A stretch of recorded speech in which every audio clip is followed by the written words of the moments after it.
ഈ അറിവിൽ നമ്മുടെ ദൈവാനുഭവം യഥാർത്ഥത്തിൽ ആരംഭിക്കുന്നു. വിശുദ്ധ യോഹന്നാൻ ക്രൂസ്, അമ്മ തെരേസ, കൊച്ചു തെരേസ, ഇവരെല്ലാവരും,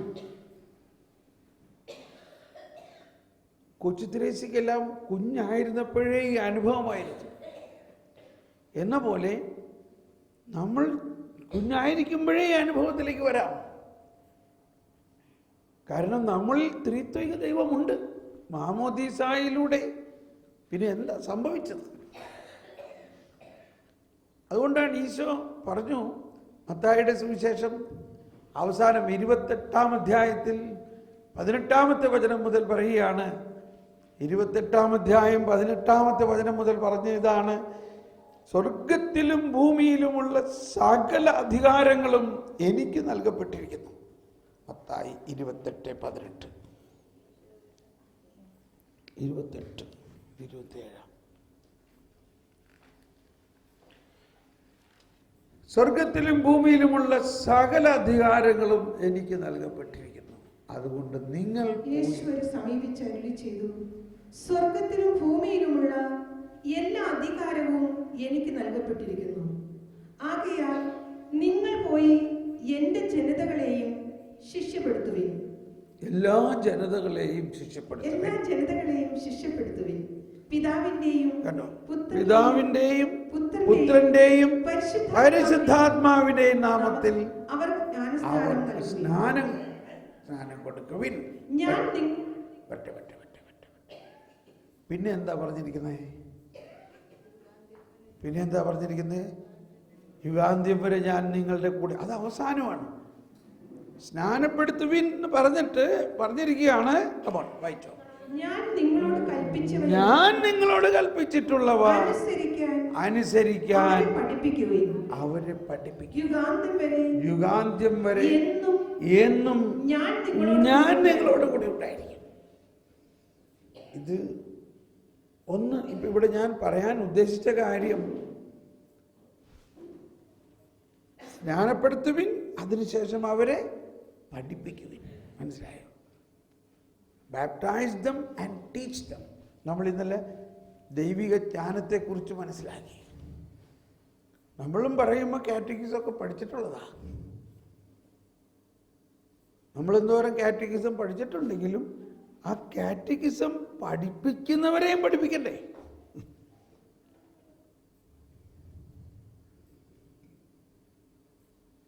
അപ്പോൾ എന്ത് പഠിപ്പിക്കണമെന്നാണ് പറഞ്ഞിരിക്കുന്നത്? അവിടെ എന്തെങ്കിലും പഠിപ്പിക്കാനല്ല പറഞ്ഞിരിക്കണത്. ഞാൻ നിങ്ങളോട് കൽപ്പിച്ചിട്ടുള്ളവ അനുസരിക്കാൻ പഠിപ്പിക്കുവിൻ. ഞാൻ പറഞ്ഞിട്ടുണ്ട് പ്രത്യേകമായിട്ട്. അതാണ് സുവിശേഷം. ഞാൻ നിങ്ങളോട് കൽപ്പിച്ചിട്ടുള്ളവ. ഇതിന് പിന്നീട് ഇതിൻ്റെ കൂടുതൽ ആഴത്തിലേക്ക് നമുക്ക് ചിന്തിക്കാം. ഇവിടെ പ്രധാന വിഷയം ത്രിത്വൈക ദൈവത്തിൽ മാമോദീസ കൊടുക്കുക, എന്നിട്ട് അവരെ പഠിപ്പിക്കുക. ഒരിക്കൽ 80 വയസ്സായ ഒരു അമ്മച്ചി പറയാണ് ഈ ധ്യാനത്തിൽ, ഭയങ്കര സന്തോഷം അമ്മച്ചിക്ക്. എന്നിട്ട് പറയാണ്, എനിക്ക് 80 വയസ്സായി, പക്ഷെ ഇപ്പോഴാണ് എനിക്ക് മനസ്സിലായത്, അല്ലെങ്കിൽ ഇപ്പോഴെങ്കിലും എനിക്ക് മനസ്സിലായി, മാമോദീസ സ്വീകരിച്ചപ്പോൾ മുതൽ ത്രിത്വൈക ദൈവം എൻ്റെ ഉള്ളിൽ തന്നെ ഉണ്ടായിരുന്നു എന്ന്. പക്ഷെ ഇതുവരെ എന്നോടത് ആരും പറഞ്ഞിട്ടില്ല, എനിക്ക് അനുഭവമില്ലായിരുന്നു. പക്ഷെ ഇപ്പം എനിക്ക് എന്തെന്നില്ലാത്ത ഒരു സന്തോഷം എന്ന് പറഞ്ഞുകൊണ്ട് ഈ അമ്മച്ചി അങ്ങ് ഡാൻസ് ചെയ്യാണ് കൊച്ചുകുട്ടികളെ പോലെ.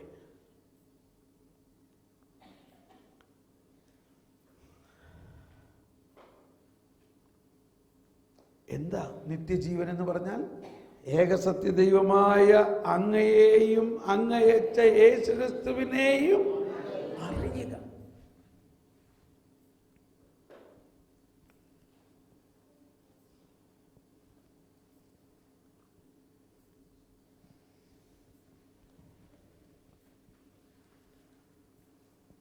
അപ്പോൾ ആ അറിവ് ഒരു ഇൻ്റലക്ച്വലായിട്ടുള്ള അറിവല്ല. അറിവും വേണം, എന്നാൽ അതിലുപരിയായി ഒരു അനുഭവത്തിലൂടെയുള്ള അറിവ്. ആ മണവാളൻ നമ്മുടെ മണിയറയിൽ നമ്മുടെ ആത്മാവാകുന്ന മണവാട്ടിയുമായിട്ട് ഒന്നാകുന്ന ഒരറിവ്. അങ്ങനെ ആ ഒന്നാകുമ്പോൾ ദൈവത്തിൻ്റെ മഹത്വത്തിൻ്റെ സമ്പന്നതയിൽ നിന്ന് നമുക്ക് വേണ്ടതെല്ലാം നൽകുന്ന അറിവ്. Come back to Ephesians. എഫേസ്യോസ് 3 ഒന്നുകൂടി പോകാം.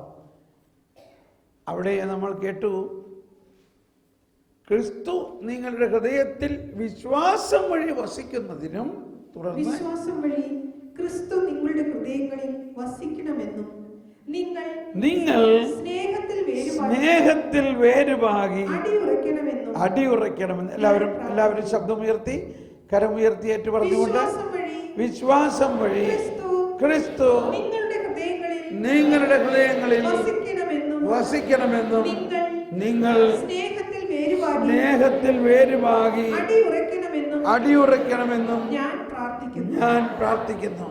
തുടർന്ന് എല്ലാ വിശുദ്ധരോടുമൊപ്പം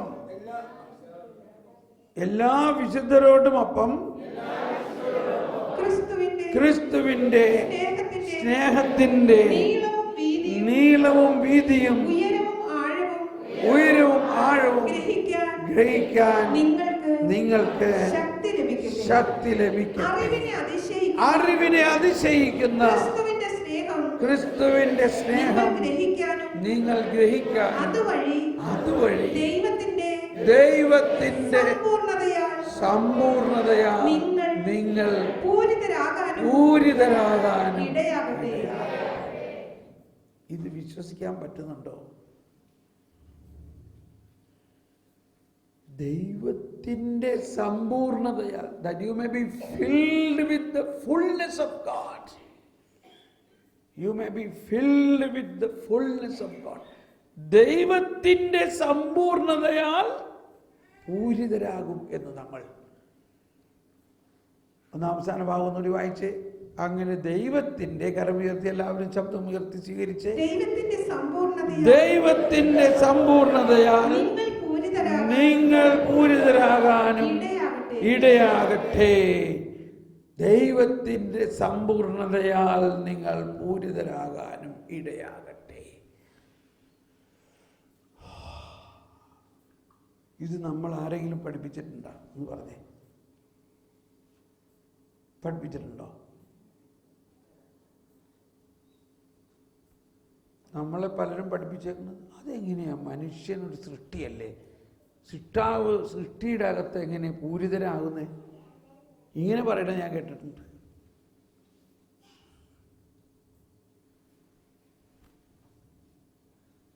അത് തത്വശാസ്ത്രം, അത് സൈക്കോളജി. എന്നാൽ തിയോളജി, ദൈവശാസ്ത്രം, ദൈവത്തിൻ്റെ സയൻസ് ആണ് ദൈവശാസ്ത്രം. ദൈവത്തിൻ്റെ ഒരു പ്രത്യേകത, ദൈവം ഈ നമ്മുടെ ആത്മാവെന്തിന് ഈ ഒരു അപ്പക്കഷ്ണത്തിൽ ദൈവത്തിൻ്റെ സമ്പൂർണത മുഴുവനും നിറഞ്ഞുകൊണ്ട് നമ്മുടെ മുമ്പിൽ വന്നിരിക്കുകയാണ്. അത് അതിലും നല്ലൊരു ആശയമാണല്ലേ. നമ്മുടെ ആത്മാവ് ദൈവത്തിൻ്റെ സാദൃശ്യത്തിലും ഛായയിലും സൃഷ്ടിച്ച ആത്മാവ് നിറയുക ഒന്ന്. എന്നാൽ ഈ ഒരു അപ്പക്കഷ്ണത്തിൽ ദൈവം തൻ്റെ സമ്പൂർണമായി നിറയുന്നു.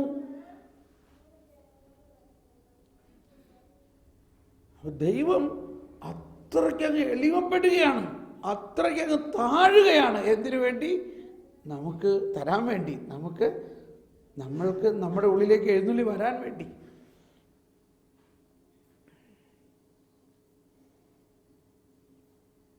ദൈവത്തിൻ്റെ സമ്പൂർണത മുഴുവനും. അതിൻ്റെ അടുത്ത വചനം ഒന്ന് വായിച്ച എല്ലാവരും, 20ാമത്തെ വചനം ഒന്ന് വായിച്ച അടുത്ത പാരഗ്രാഫിന്റെ ആദ്യത്തെ ഭാഗം. എല്ലാവരും ഒരിക്കൽ കൂടി ശബ്ദമുയർത്തി കരമുയർത്തി, നമ്മിൽ പ്രവർത്തിക്കുന്ന ശക്തിയാൽ നാം ചോദിക്കുന്നതിലും ആഗ്രഹിക്കുന്നതിനേക്കാൾ വളരെ ചെയ്തു തരാൻ കഴിയുന്ന അവിടത്തേക്ക് സഭയിലും യേശുക്രിസ്തുവിലും തലമുറകളോളം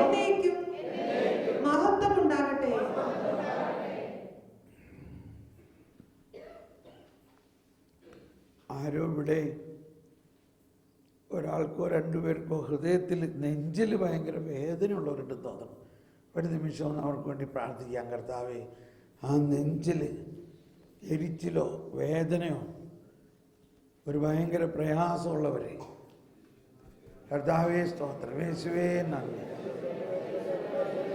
കർത്താവ് നിങ്ങളിൽ വസിക്കുന്നുണ്ടെന്ന് വിശ്വസിക്കുക. കർത്താവ് നമ്മളിൽ വസിക്കുന്നുണ്ട്. നിന്നിൽ പ്രവർത്തിക്കുന്ന ശക്തിയാൽ, നമ്മിൽ പ്രവർത്തിക്കുന്ന ശക്തിയാൽ നാം ചോദിക്കുന്നതിലും ആഗ്രഹിക്കുന്നതിലും വളരെ കൂടുതൽ ചെയ്തു തരാൻ കഴിവുള്ള അവിടത്തേക്ക് മഹത്വം ഉണ്ടാകും.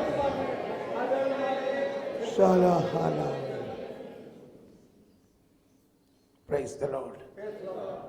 ആരെങ്കിലും ഇപ്പം അനുഭവം ഉണ്ടായോ? നെഞ്ചിൽ ഭയങ്കര പ്രയാസം ഉണ്ടായിരുന്നവർക്ക് ഇപ്പോൾ സൗഖ്യം കിട്ടിയോ? ആരാണത്? ഒന്ന് കൈപൊക്കാമോ? നെഞ്ചിൽ പ്രയാസം ഉണ്ടായിരുന്നു ഒരു ചേട്ടൻ. ഒന്ന് എഴുന്നേറ്റ് തന്നെ. സഹോദരിമാരാരെങ്കിലും? ഒരു അമ്മച്ചി. ഒന്ന് കൈ ഉയർത്തി കർത്താവിന് നന്ദി പറയാം. യേശുവേ സ്തോത്രം, യേശുവേ നന്ദി.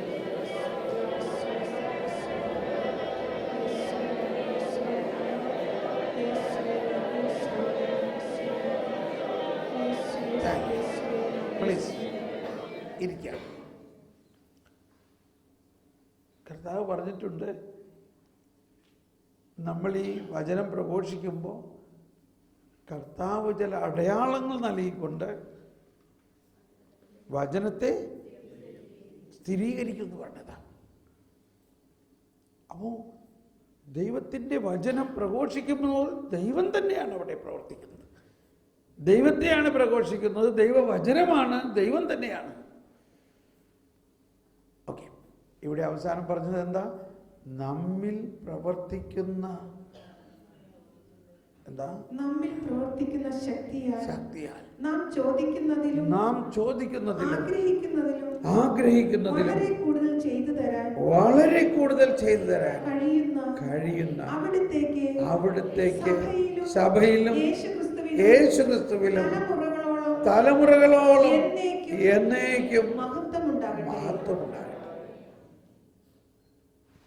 നമ്മിൽ പ്രവർത്തിക്കുന്ന ശക്തിയാണ്. നമ്മുടെ പല പ്രശ്നങ്ങളുടെയും കാരണം ഈ നമ്മിൽ പ്രവർത്തിക്കുന്ന ശക്തിയെ നമ്മൾ അറിയുന്നില്ല. നമ്മിൽ പ്രവർത്തിക്കുന്ന ശക്തി ത്രിത്വൈക ദൈവമാണ്. ഈ ശക്തി നമ്മുടെ ഭർത്താവിലും ഭാര്യയിലും മക്കളിലും മാതാപിതാക്കളിലും എല്ലാം പ്രവർത്തിക്കുന്നുണ്ടോ ഇല്ലയോ? നമ്മളുടെ ശത്രുക്കളിൽ പ്രവർത്തിക്കുന്നുണ്ടോ?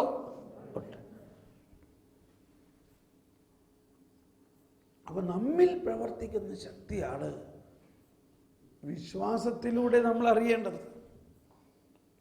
നമ്മിൽ പ്രവർത്തിക്കുന്ന ശക്തി നമുക്ക് അനുഭവമാകുക മാത്രമല്ല, ആ ശക്തിയുടെ വ്യാപ്തിയും വലിപ്പവും നമ്മൾ അറിയുമ്പോഴാണ് നമ്മുടെ പ്രശ്നങ്ങളെ, ചില പ്രശ്നങ്ങൾ കർത്താവ് അനുവദിക്കുന്നത് തന്നെ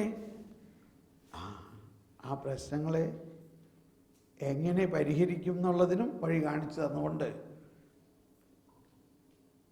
നമ്മളിങ്ങനെ പ്രാർത്ഥിക്കുമ്പോൾ പ്രശ്നങ്ങൾ അങ്ങ് താനേ ഇല്ലാണ്ടായി പോകും. അപ്പോഴല്ലേ നമ്മുടെ പ്രാർത്ഥന പഠിക്കുന്നത്. ഞാനും ഇതൊക്കെ പഠിച്ചത് അങ്ങനെ തന്നെയാണ്. പ്രശ്നങ്ങളിങ്ങനെ മല പോലെ വരികയാണ്. എന്ത് ചെയ്യും? ആരോട് പറയും? കർത്താവേ, നീ എന്നിലുണ്ടല്ലോ, നീ അറിയാതെ എനിക്കൊരു പ്രശ്നവും വരില്ലല്ലോ. 62-ാം സങ്കീർത്തനാണോ വായിച്ചത്? കർത്താവിൽ മാത്രമാണ് എനിക്ക് അല്ലേ? 62 അല്ലേ? കടലാസിലുണ്ടോയെന്ന് അറിയില്ല. കടലാസിലുണ്ടോ 62? ഇല്ല, കടലാസ് 62 ഇല്ല. അതിൻ്റെ ആദ്യത്തെ സ്റ്റാൻഡ് ഒരു 2 ലൈൻ ഒന്ന് പാടി. ദൈവത്തിൽ മാത്രമാണ് എനിക്ക് ആശ്വാസം അവിടുന്നാണ്. ഒന്ന് എഴുന്നേറ്റ് എനിക്കു രക്ഷ നൽകുന്നത് അവിടുന്നു മാത്രമാണെൻ്റെ അഭയശിലയും കോട്ടയും ഞാൻ കുലുങ്ങി വീഴുകയില്ല. ചരിഞ്ഞ മതിലും അടുന്ന വേലിയും പോലുള്ള ഒരുവനെ തകർക്കാൻ നിങ്ങളെത്ര നാളൊരുമ്പെടും. അവന്റെ ഔന്നത്യത്തിൽ നിന്ന് അവനെ തള്ളിയിടാൻ മാത്രമാണവർ ആലോചിക്കുന്നത്. കർത്താവിൽ ഞാൻ ദൃഢമായി ശരണപ്പെടുന്നു പറഞ്ഞതിൻ്റെ അർത്ഥത. അതിനു മുമ്പ് 61-ാം സങ്കീർത്തനത്തിൽ എനിക്കപ്രാപ്യമായ അത് മാത്രം പാട്. അങ്ങാണെന്റെ രക്ഷാകേന്ദ്രവും ശത്രുക്കൾക്കെതിരെയുള്ള സുശക്ത ഗോപുരം. അങ്ങാണെന്റെ രക്ഷാകേന്ദ്രം, ശത്രുക്കൾക്കെതിരെയുള്ള സുശക്ത ഗോപുരം. ഞാനങ്ങയുടെ കൂടാരത്തിൽ എന്നേക്കും വസിക്കട്ടെ. അങ്ങയുടെ ചിറകിൻ കീഴിൽ ഞാൻ സുരക്ഷിതനായിരിക്കട്ടെ. നമുക്കൊന്ന് കരങ്ങൾ ഉയർത്തി സ്തുതിക്കാം. നമ്മിൽ തന്നെ വസിക്കുന്ന ആ ദൈവം, നമ്മളെ സംരക്ഷിക്കുന്ന ദൈവം, നമ്മുടെ കോട്ടയും നമ്മുടെ അഭയശിലയും നമ്മുടെ പാറയും നമ്മുടെ രക്ഷാകേന്ദ്രവുമായ 18-ാം സങ്കീർത്തനത്തിൻ്റെ ആദ്യത്തെ വരെയും കൂടി ഒന്ന് പാടാം. സ്തുതിച്ചു കഴിഞ്ഞിട്ട് പാടാം. യേശുവേ സ്തോത്രം, യേശുവേ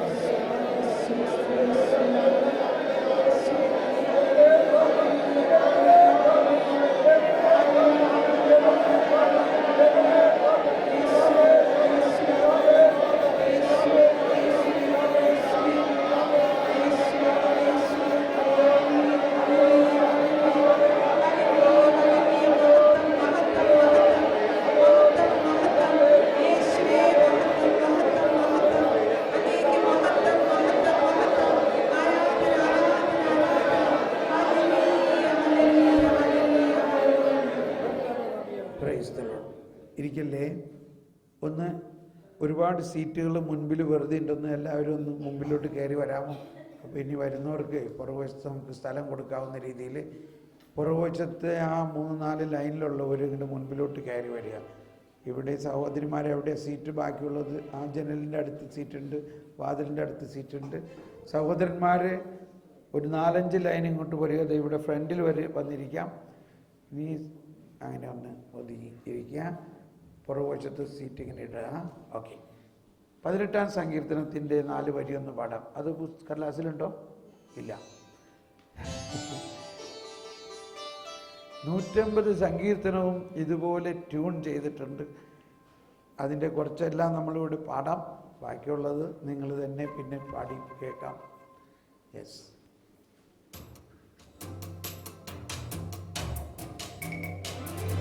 ബൈബിളിൽ നോക്കിയാൽ മതി. 18-ാം സങ്കീർത്തനം.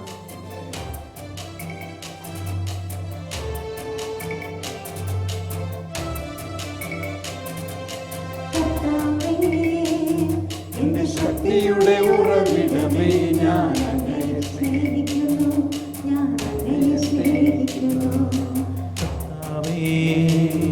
എന്റെ ശക്തിയുടെ ഉറവിടമേ, ഞാൻ അങ്ങയെ സ്നേഹിക്കുന്നു, ഞാൻ അങ്ങയെ സ്നേഹിക്കുന്നു.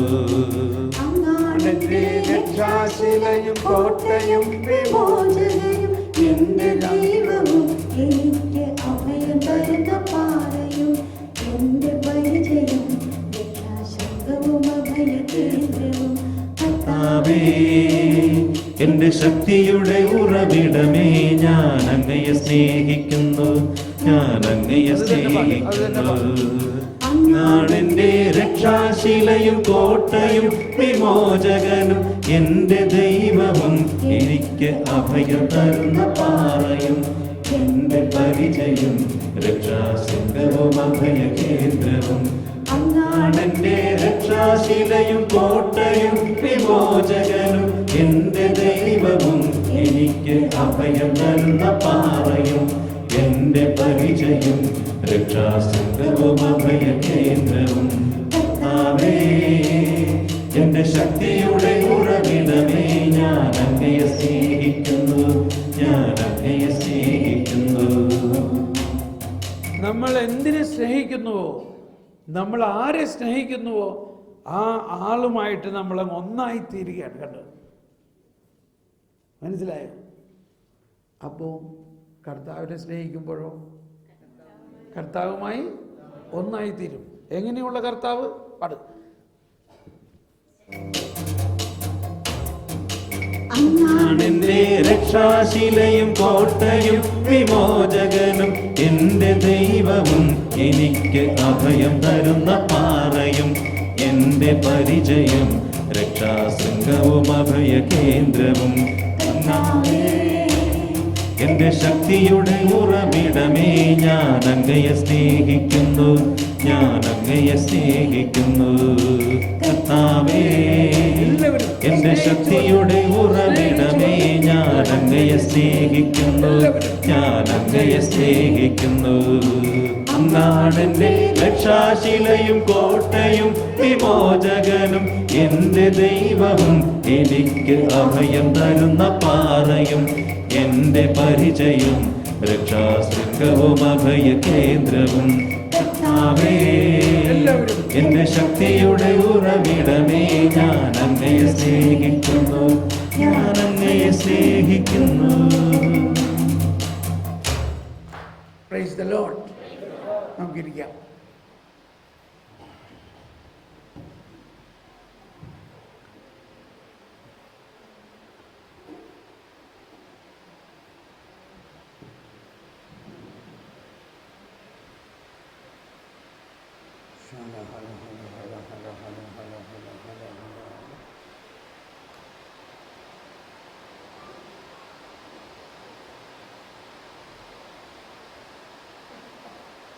ഈ രക്ഷാകേന്ദ്രം, ഈ പാറ ഇപ്പൊ എവിടെയാണ്? ഈ അഭയകേന്ദ്രം എവിടെയാണ്? നമ്മുടെ ഉള്ളിൽ അദൃശ്യമായ ആ ദൈവം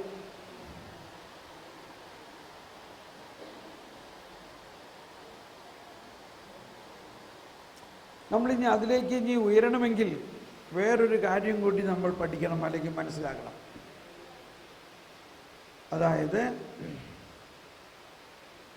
വിശ്വാസ പ്രമാണത്തിൽ നമ്മൾ പ്രഖ്യാപിക്കുന്നത് സർവശക്തനും പിതാവും സൃഷ്ടാവുമായ ദൈവത്തിൽ ഞാൻ വിശ്വസിക്കുന്നു എന്ന് പറയുമ്പോൾ ആരാണ് ഈ ഞാൻ ആരാണെന്ന് ഉദ്ദേശിച്ചിട്ടായി പറയണേ? അതവിടെ വിശ്വാസ പ്രമാണത്തിൽ എഴുതിയിട്ടില്ല. കാരണം അത് നമുക്ക് അറിയാമെന്നുള്ള ബോധ്യമാണല്ലോ ഞാൻ ആരാണെന്ന്. പക്ഷെ അത് കൃത്യമായിട്ട് അറിയുന്നില്ലെങ്കിൽ ഈ പ്രഖ്യാപനത്തിന് കഴമ്പില്ല. I believe in God, Almighty, Creator of heaven and earth. I believe. I believe. സർവശക്തനും സൃഷ്ടാവും പിതാവുമായ ദൈവത്തിൽ ഞാൻ വിശ്വസിക്കുന്നു. ഈ ഞാനാരാ? അതാണ് ഉൽപ്പത്തി പുസ്തകത്തിലെ പ്രധാന ഒരു കാര്യം. ഉൽപ്പത്തി പുസ്തകത്തിൽ ദൈവത്തിൻ്റെ കുറിച്ചും നമ്മളെക്കുറിച്ചുമുള്ള വ്യക്തമായ ഒരു രൂപം നൽകിയിട്ടുണ്ട്. ഉൽപ്പത്തിയുടെ ആരംഭത്തിൽ തന്നെ ത്രിത്വത്തിൻ്റെ പ്രവർത്തനത്തെയാണ് നമ്മൾ കാണുന്നത്. ആരംഭത്തിൽ തന്നെ ത്രിത്വൈക ദൈവത്തിൻ്റെ പ്രവർത്തനമാണ് നമ്മൾ കാണുന്നത്.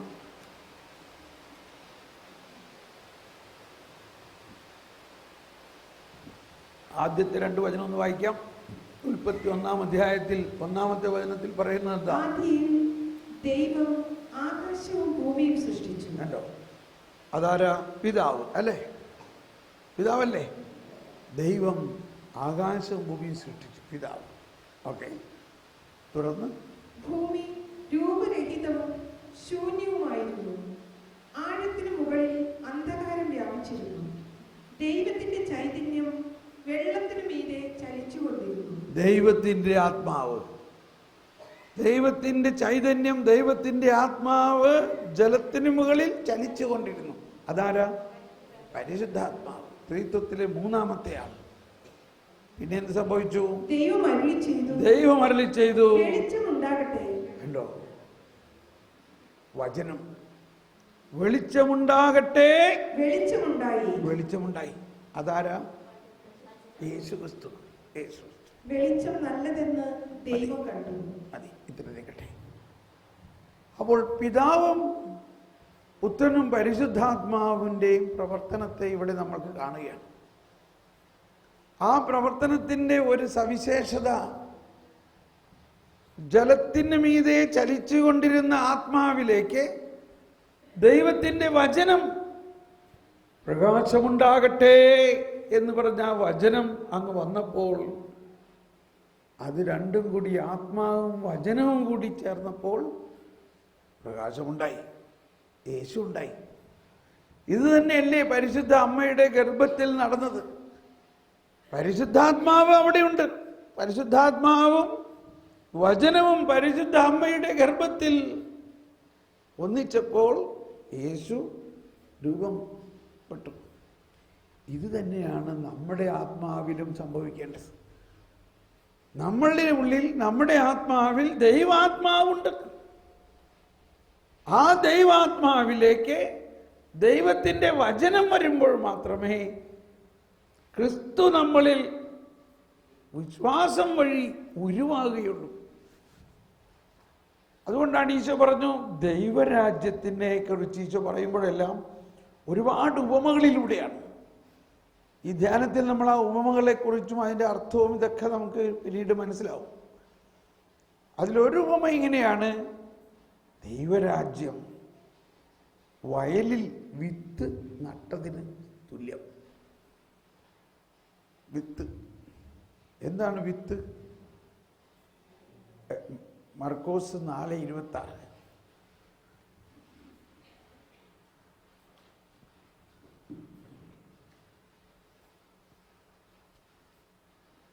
അവൻ പറഞ്ഞു, ദൈവരാജ്യം ഒരുവൻ ഭൂമിയിൽ വിത്ത് വിതയ്ക്കുന്നതിന് സദൃശ്യം. അവൻ രാവും പകലും ഉറങ്ങിയും ഉണർന്നും കഴിയുന്നു. അവൻ അറിയാതെ തന്നെ വിത്തുകൾ പൊട്ടിമുളച്ച് വളരുന്നു. ആദ്യം ഇല, പിന്നെ കതിർ, തുടർന്ന് കതിരിൽ ധാന്യമണികൾ. ഇങ്ങനെ ഭൂമി ഫലം പുറപ്പെടുവിക്കുന്നു. മതി. വിത്ത് എന്ന് പറഞ്ഞാൽ എന്താ അതിൻ്റെ ഉള്ളടക്കം? ഒരു വിത്തിൻ്റെ ഉള്ളിൽ എന്തുണ്ട്? വിത്തിൻ്റെ ഉള്ളിൽ എന്തുണ്ട്?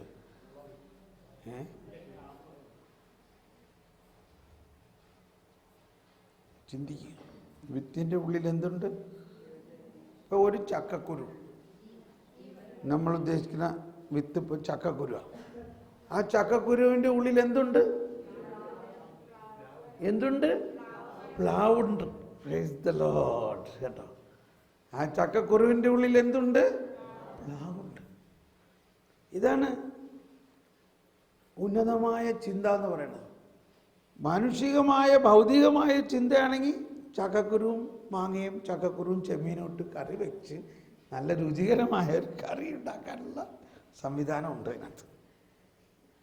ചക്കക്കുരു ഇതാ നശ്വരമായ ചിന്ത. നന്നായതില്ലേ? ഇപ്പോൾ ചക്കപ്പഴത്തിൻ്റെ കാലമാണ്. അപ്പോൾ ചക്കക്കുരുവൊക്കെ എടുക്കുമ്പോൾ നോക്കണം, എടാ ചക്കക്കുരു നിൻ്റെ അകത്ത് എന്തുണ്ട്? ചക്കക്കുരുവിൻ്റെ ഉള്ളിൽ എന്തുണ്ട്? പ്ലാവുണ്ടെന്ന് മാത്രം പറഞ്ഞാൽ പോരാ. ആ പ്ലാവിൽ അനേകം ചക്കയുണ്ട്. ആ ചക്കയിൽ അനേകം ചക്കക്കുരുവുണ്ട്. ആ ചക്കക്കുരുകളിൽ അനേകം പ്ലാവുണ്ട്. കണ്ടോ? മാതാവേ, ഇത് പറഞ്ഞ് അവസാനിക്കുമോ? അതിനെയാണ് വിത്ത് എന്ന് പറയുന്നത്. വിത്ത് വിത്ത് എന്ന് പറഞ്ഞാൽ അത്രയ്ക്ക് വിശാലമായ, അത്രയ്ക്ക് ആഴമായ, അത്രയ്ക്ക് വലിയൊരു കാര്യമാണ്. ഇപ്പോൾ ഇവിടെയുള്ള ചില വയസ്സായ സിസ്റ്റർമാരെല്ലാം വല്ലപ്പോഴൊക്കെ ഹോം വിസിറ്റിന് പോകില്ലേ, നാട്ടിൽ പോകില്ലേ. നാട്ടിൽ വീട്ടിൽ ചെന്ന് കഴിഞ്ഞാൽ അമ്മേനെ അപ്പനെ കണ്ടിട്ടാ പുരയിടത്തിലേക്കൊന്ന് ഇറങ്ങിയിട്ടൊന്ന് നോക്കും. 10 വർഷം കഴിഞ്ഞിട്ട് വരണമെന്ന് വിചാരിച്ചോ? 10 വർഷമല്ല, നിങ്ങൾക്ക് ഹോം വിസിറ്റ് ചിലപ്പോൾ അങ്ങനെ ഒന്ന് വിചാരിക്കും. 10 വർഷം കഴിഞ്ഞിട്ടാണ് ഈ കന്യാസ്ത്രീ വീട്ടിൽ പോകുന്നത്. മദർ തെരേസയ്ക്കൊക്കെ അങ്ങനെയാണെന്ന് പറഞ്ഞത്. മറ്റേ എല്ലാ മഠത്തിനും അങ്ങനെയല്ല, ഓരോ മഠത്തിനും ഓരോ മാതിരിയാണ്. ആ പുരയിടത്തിൽ നോക്കിയപ്പോൾ എന്താ, അയ്യോ ഞാൻ നട്ട ആ ചക്കക്കുരു ഇപ്പോൾ വലിയ പ്ലാവായിട്ട് ചക്ക, ആ ചക്ക എന്നെ നോക്കി ചിരിക്കുകയാണ്. സിസ്റ്ററെ, ഇത് നീ 10 വർഷം മുമ്പ് നട്ട ചക്കക്കുരു ആയിരുന്നു. എങ്ങനെയുണ്ട് ഇല്ലേ? ഇത് സംഭവിക്കുന്നതല്ലേ? നമ്മളും കുറേ നാൾ കഴിഞ്ഞ് നമ്മുടെ വീട്ടിൽ ചെന്ന് കഴിയുമ്പോൾ, അപ്പോൾ അവിടെ പറയണെന്താ, ഈശോ ഇത് നട്ട ആൾ അറിയുന്നില്ല, ഈ കുരു, ഈ വിത്ത് വളരുന്നത്.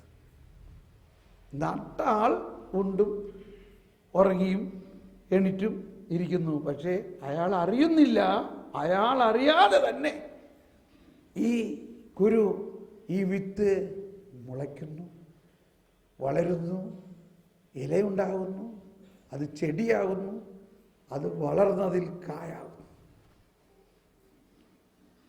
നമ്മളൊരു വീട്ടിൽ ചെന്നപ്പോൾ നല്ല ചക്കപ്പഴം കിട്ടി. അപ്പോൾ നമ്മൾ ചോദിച്ചത് എവിടെ നിന്നാണ്? അത് ഞങ്ങളുടെ തോട്ടത്തിലുള്ളതാണ്. നല്ല രുചിയുണ്ടല്ലോ, ഇതിൻ്റെ കുറച്ച് കുരു തരാമോ? അങ്ങനെ നട്ടാതെ പ്ലാവ് ഉണ്ടാവുമോ?